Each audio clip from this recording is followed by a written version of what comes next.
Menstrual disturbances can be assessed with the smell, the sight, the frequency and the consistency of the menstrual flow. If one is healthy, then the bleeding is not very heavy and it is not very scanty. It does not stain the clothes. It is not associated with burning sensation, pain, presence of pus or mucus in the blood, along with foul smell. One of the most common questions is that if your periods are irregular, how do you assess that you're going to get your periods soon?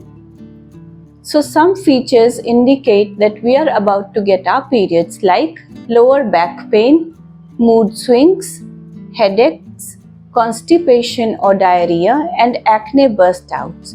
All these features are indicative of our oncoming menstruation. It is very important to keep note of your monthly cycle. We should always note down our menstruation phase, as this helps us to determine whether our periods are irregular or normal. In case your periods are irregular, you can help your doctor with all the symptoms that you observe of your menstruation. For example, you can tell him the number of days that your cycle is lasting. You can tell him about the monthly periods, how it is, if it's heavy, scanty, with smell, mixed with mucus or pus.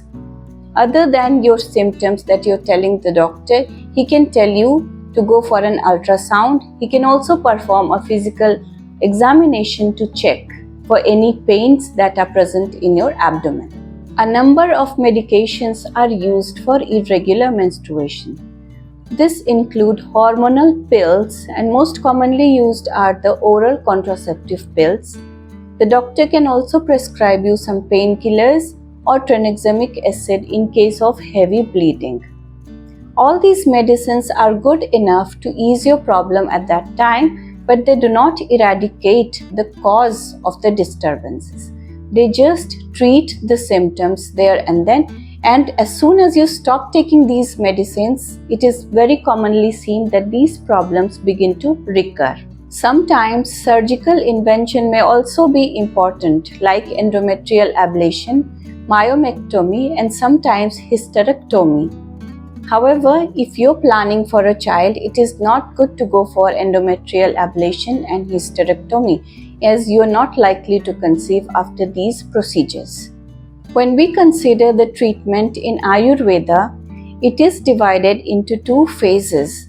How do we go about it while we are bleeding, and how do we stay during the other days while we don't bleed, so that we have a hassle-free and healthy menstruation.